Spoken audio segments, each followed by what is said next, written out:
gentlemen, boys and girls, we are back. This is going to be a totally different video than anything me and Luke have ever filmed before, because we're actually going to do a little bit of a sit-down chop talk about the new units. The new Can-Am 2024s were just announced, and we are in such a rush to get this video out for you guys so that y'all can get the information that you're looking for about the new 2024 Can-Am lineup. We're going to go into everything so far that we've seen. Me and Luke literally just got done watching the Can-Am video live and kind of scrolling through Facebook and going through all the different pictures, and I've got some friends that are at the show. It was in Atlanta, Georgia, which is about 4 hours away, and I'm really mad that we were not able to get, sneak our way into the show. It would have been epic to see that and kind of like be able to film it first person point of view. But right now we're relying off photos, and we're going to tell you guys what differences we noticed between, I've got a 22 Can-Am XRS with the smart shocks, and then we've got a 23 DS, and then we've got a 23 Renegade and a 22 Renegade over there. So we're gonna talk about what they've changed, what's still the same, and what's new for the future. So literally as we're making this video, my buddy Anson is at the show and just trying to get me as many pictures as he can. I'm not even kidding, there's literally people standing in front of stuff the entire time, but oh my goodness, do these units look sexy. And like I said, we're just gonna kind of talk and chat about these new units for the next 10 or so minutes because I was trying to get something out to you guys ASAP. So I think first we're gonna talk about the Renegades because not much has changed really. It just seems like there's a color difference on the four-wheeler side of things. If you guys have followed my channel for a while, or if you're new, this is a 2023 Can-Am Renegade 1000 XMR. You can tell from the headlights, although this one is unique. We got rid of all the yellow. It just personally wasn't my favorite. I saw the opportunity to match the white, black, and blue with the 2022 X3 that I've got back there. This duo right here came out beautifully. So for the 2024 Renegades, they've kept the white like this thing used to originally be, and they've now gone to a silver and red. And so far it seems like Can-Am has spread this red, this cherry red, whatever you want to call it, this cherry red through all of their lineup. I've now seen a Defender Limited in the red, I've seen an X3 in the red, I've seen a Maverick R in the red, and I've seen an Outlander and Renegade in the red. But if you guys want to know more about these Renegades and what's in tune for them, I've made plenty of videos in the past about them, going through literally every detail. But I think next to the big thing and why everybody clicked on this video is because you want to hear about the brand new Maverick R. And so there's a lot of differences from this, what was pretty much top of the line XRS in 2022 to the new unit that they've now just announced, which would be the Maverick R. All right, so like I said, this is not a normal video for us. Normally we're doing riding vlogs, but today we want to talk about the new 2024s. And honestly, I think we go right to the website and kind of take off from there. So we're going to throw up Luke's screen of what we're looking at. So you have the Maverick R and then the X3s. You have two completely different categories of side-by-side. So let's check out the Maverick R. It looks like a little off-brand cousin of the X3 just looking at it. The headlights kind of mimic the Renegades actually. I don't know if okay, so the triple black, I think, is a beautiful, sexy machine. It looks like something out of like an old Halo. It looks like the Batmobile. It kind of does look like the Batmobile. It looks like the Batmobile. Probably everybody's biggest question is, what are they doing with the suspension? I can't give you an exact answer, but I have heard from two different people that have already driven these. So we were talking to Chase Cabry and Haley Deegan. They've both driven these machines, and they said these new machines with the suspension and the geometry of how they're set up, you can stuff them into a corner so much harder and come in with so much more speed that you could never do in the original X3s, and just carry that momentum through the corners. And that's where the suspension is just light years ahead of what the X3 is. But also the width on these things are now greatly wider at 77 inches versus 72 inches. So that's 5 inches right there. So they're going to be so large and not able to fit through anything. So us East Coast guys that spend a lot more time in the mud and the rocks, I don't see these being super popular, just for the facts of modifications like larger tires and a lot more electronics being introduced. As far as people on the West Coast, I could see these being an extremely popular and innovative machine that's just going to be blowing away the competition. I think this was totally designed for racing. It's not good for trail riding and like all the riding people do on the East Coast. You're going to get most advantage with it in the West Coast, like in the dunes and like racing and stuff. It's way too over-engineered for us East Coast people. I think it's just the best way to put it. So probably one of the biggest things would be the motor. They've come out with a completely all-new 999cc 1-liter turboed engine with a 54 millimeter turbo, still a 3-cylinder, which is pretty surprising, and putting out a decent number at 240 horsepower. 40 horsepower over these X3s that were coming out at 200 horsepower. My takeaway from everything is now having a 7-speed transmission, which you can either put in auto and it's just going to pick the gear that it's happy in, or you have paddle shifters, which I know the Honda Talons and the YXEs have that, and I've only driven one YXE with paddle shifters.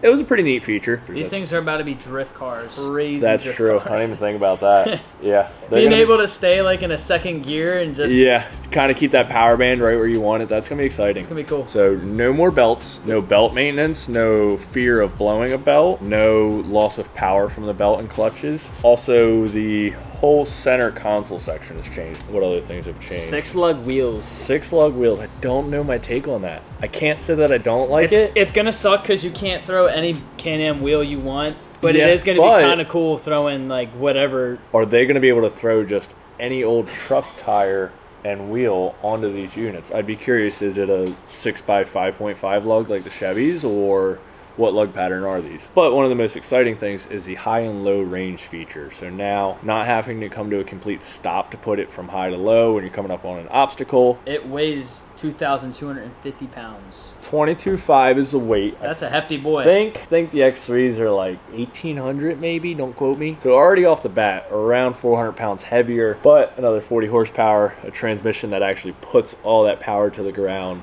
and a suspension that can take literally whatever you throw at it. So I think push comes to shove, I think that thing is going to just leave the X3 behind in a race. Storage, I know, has been a great upgrade on these things. Luke sounded pretty ecstatic about the new lighting options on the front and just how well they're going to mesh with everything. Yeah, no, they got the whole infotainment front screen. Like Can-Am's usually lacked in the digital, interior. The integrated lights into the mirrors and dashboard, a little funny looking, but I like them a lot. Like you're going to be able to turn on all your lights through the little dash screen versus like have a different switch. Having 9 different buttons for it. I did notice, and I haven't heard anybody mention, I noticed in a quick clip, it looked like there was a camera right below the BRP logo. I think having that 10.5-inch screen is going to be very convenient, especially for having a backup camera. So thinking this yellow in person looks a hell of a lot better than on the screen right here. So showing how close and how beefy these, I don't even know what you want to call them, upper A arms essentially are, and how close they are to the 32-inch tires. So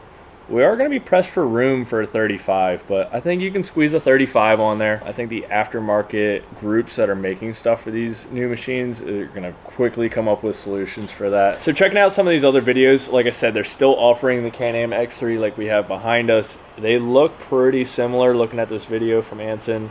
Obviously, this thing's decked out pretty well with accessories. They've got the sunroof, the half windshield, got the rear tire carrier, the Lynx cooler. Unfortunately, that guy's standing in the way, but that picture is beautiful. I don't know if I like the bronze, but that's easily changeable. New front bumper, different wheels. They did still keep the 4-lug on here. Let's talk about price point. 44 grand. 44 grand starting out for the XRS with Smart Shock. But that's, so hold on. That's the top dog. I get that's the top dog. So there's 4 tiers. So this is the top dog of 2022. That is top dog. XRS, Smart Shock, every bell and whistle you could get. Out the door around 36 grand. So like I said, out the door 36 grand for my blue XRS. Starting out 44. So out the door that's going to be like 46.5, 47 grand before accessories. But I mean, people are going to buy it. It's a race unit. It's a race unit. People are going to buy it. Starting out 35 grand. So my XRS Smart Shock Maverick X3 is the same price as the lowest model Maverick R. So I think as you go up in price, all you're getting is better suspension and bigger wheels. That's what it looks like. Like Luke said, you're going to a 16-inch wheel, but that makes me assume that these have a lot better braking system than the X3s, which has been an issue with some of the race teams with the X3s is braking. And this is all just stuff I've heard from talking with people. I'm no expert in any of this, and this is just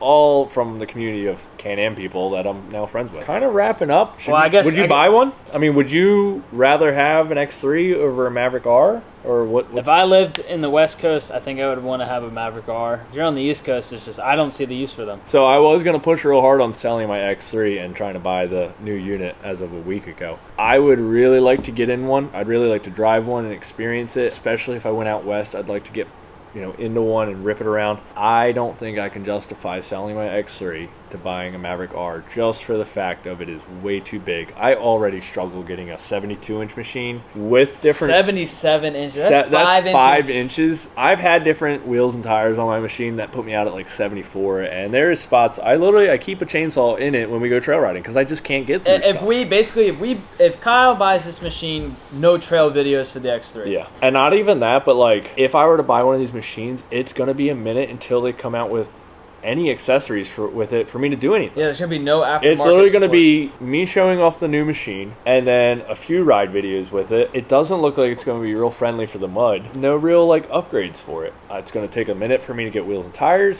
bumpers. Obviously we can do the Can-Am lighting. I don't see buying the first year Maverick R as the smartest choice for me, especially for my YouTube channel. We're going to be able to film all 4 videos with it. Yeah. The only videos we'll be able to film is like if we go out west. I could not justify, not even the price point, that's whatever, but I could not justify the difference of a machine going from the X3, which fits very well for what we do, to a new machine where I'm limited heavily on what I can do with it. So I kind of think that's made up my decision.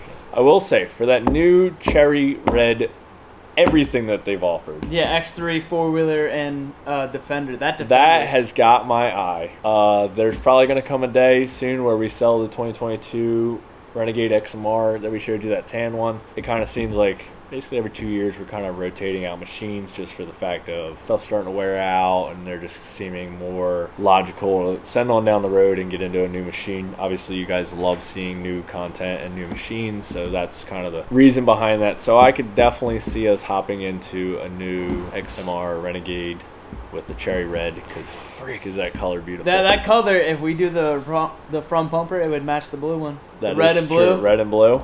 That would be a sexy setup. Retire the black and tan one. If I could justify and I could find out how to make enough videos, it's kind of the same thing with the Defender Limiteds. This Maverick R I can only make so many videos with. The Defender Limited, at the moment, I can only make so many videos with.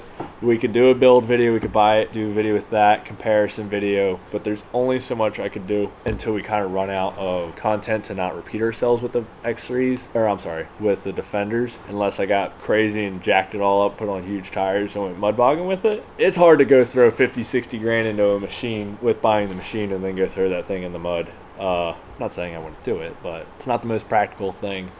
I could see us putting money elsewhere, being more logical. Defender at the moment I think has to wait a little bit longer, but I think that red's got my eye, and I think I'd like to buy one of those one day. So if you guys have made it this far and you listen to us rant and talk about these new units and just kind of, we're learning as you guys are watching this, we are literally researching. So it is literally 9:30. They announced these units at 8.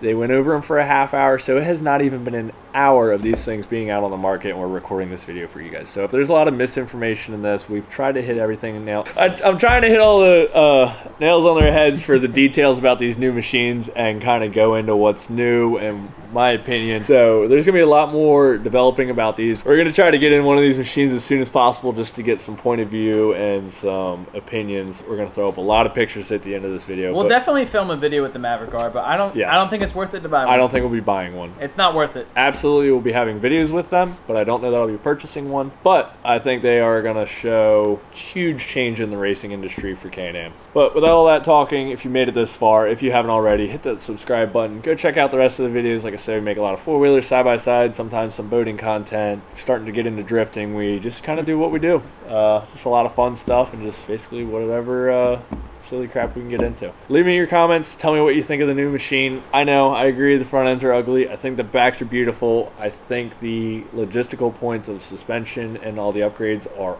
awesome. At least be open. Call it ugly if you want, but be open to see it in person. These things, I think, are going to be a work of art. Like I said, this is a long outro. This has been a long talking video.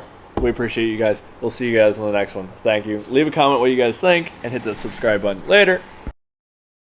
All right, have fun editing, Luke. It's gonna take forever to edit.